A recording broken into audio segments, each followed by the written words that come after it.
All right, you're on with Rich and Jeremy. Hello? Uh-oh. Are we missing a button? Brooklyn? Brooklyn, are you there? Brooklyn, are you with us?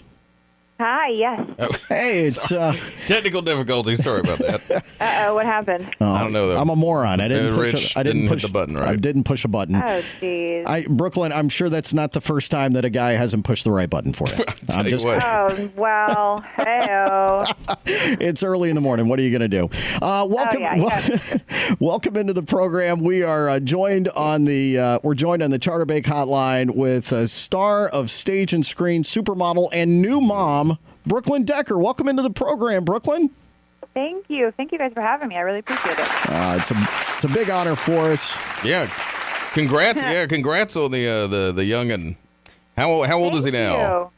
He is almost 8 months. He'll be 8 months next week. And it's Hank, right? Hank. Now, is it Henry or is it just pure Hank? Just Hank. All right. Well, cool. Is there a cool story behind that?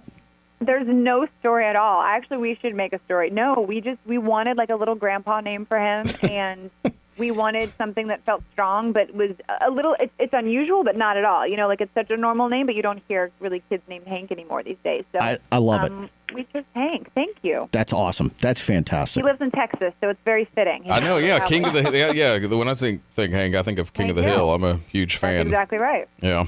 Well, speaking of fans of TV shows, I'm 3 episodes in. Grace and Frankie, loving it. I'm at the dinner scene right now. I love that scene. And it's pretty good. So yeah, congrats on the success of it. I mean, y'all are filming season 3 right now, right? We are. Yeah, you guys have done your research. I know. I'm pretty proud.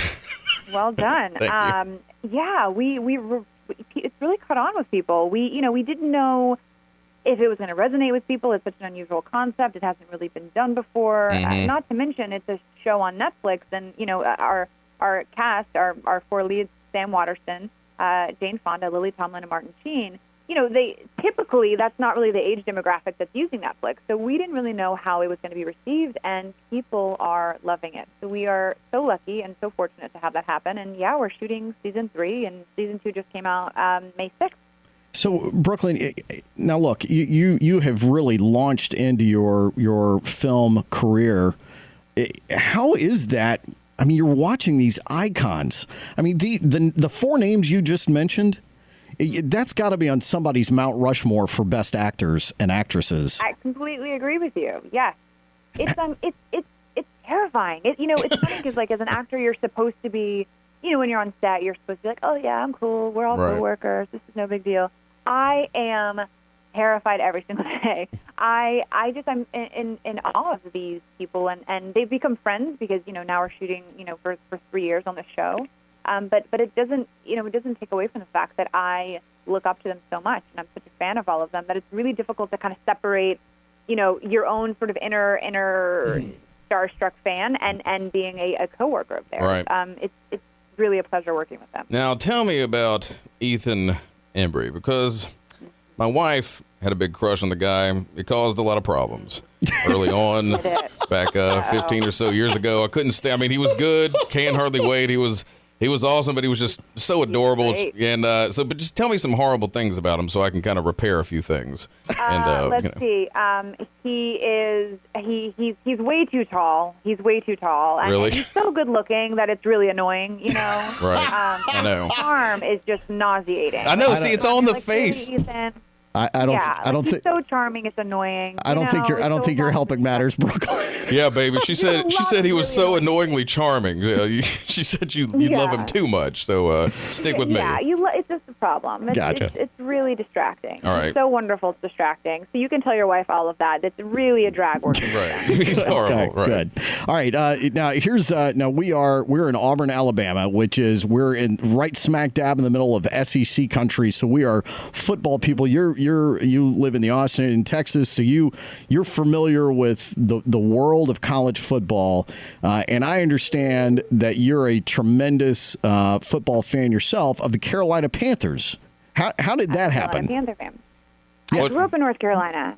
Okay. I grew up, so my husband's from Austin. That's why we live in Austin now. But I grew up in North Carolina. And so, I was there. I think I was in the third or fourth grade when the franchise was, the expansion franchise was even started in Charlotte, which was very exciting for us at the time. And, of course, this year was heartbreaking, but incredibly successful and exciting for the Panthers. Sure. But I grew up in North Carolina, and it's funny that living in Texas, because I grew up in North Carolina, basketball reigned supreme. So college football wasn't even really on our radar because, typically Carolina only excels in basketball. And so college football is something that's sort of new to me. And now living in Austin, it's in my face, and I see it all the time and see how avid the fan base is, which is really incredible. But I was sort of a college basketball person, and then of course because the Panthers came when I was young, a pro, an NFL fan. Well, there's this guy Cam Newton. Maybe you've heard of him. I was going to say, we've it's amazing how many Carolina Panther fans there are in Alabama because of Cam Newton. And I just want to know if it goes both ways, just for you, since I'm so hoping it does, because I desperately want to coax a War Eagle out of you, so because that's the kind of thing that in these parts could just pay. Provide for our families for months, click wise. But anyway, we all became Panthers fans. So since he's talking about Auburn, he's coming back to Auburn. I mean, is there any love? Have you ever been down in these parts? Are we on your radar at all? Yes, I love Auburn because of Cam. No, God. Frankly, I have to say, so one of my best friends actually graduated from Auburn. She's in Austin now. Really? And a good friend of mine was a tennis coach at Alabama. So there's some love down there. But but I would be lying if I said I was a huge college football fan or I really had like any allegiance to any team. That's okay. You can lie. I didn't grow up around it. I didn't grow up around it. Right. Of course, Cam kind of changes that a little bit, but we were just so excited to get him, on the Panthers that you know how it is. Like once you have the NFL draft, especially if you're not a college football fan, your allegiances to the team kind of fade away, unfortunately. So I would love to lie to you, but guys, I'm not going to do that. No, well, just say War Eagle. Can you just say War Eagle? Our relationship on lies. Just say War Eagle, please. War Eagle. Thank you. Yes, that's all we wanted. Said it. That's all we wanted. You presented an award with him a couple years back, right? Yes, I was at the NFL Honors at the Super Bowl a few years ago, and we presented together, and that was a very exciting moment for me. I bet. Very exciting. How was it? Was he nice? He's wonderful. He's a wonderfully, wonderfully gracious human, and I know that you're asking me on sort of a public forum, so I have to say that. But you guys, he was so lovely, so lovely. We presented together, and then there was like a photo booth backstage. And so 30 minutes later, he's like, hey, Brooklyn, I've been looking for you. Let's do the photo booth together. And typically when you do these things, like, especially if it's someone that, you're a fan of, you meet them and they're like, oh, yeah, it's nice to meet you too. Sure, I'll take a picture. Right. And they leave. And he just made it a point to, just be a really nice guy and go out of his way to just be polite and inclusive. And unfortunately, I think he gets a bad rap. But he's a really, really, in my experience, which is very limited, a really good guy. I know, yeah. That's fantastic. He's the absolute best. All right, well, listen, we know you're making the gamut. You're going through the kind of the car wash of phone calls because of this show, and we're so excited that it got picked up for a third season, and we hope it's a tremendous success. Brooklyn Decker, we can't thank you enough for being on the show with us. Thank you both. Thanks for having me. War Eagle.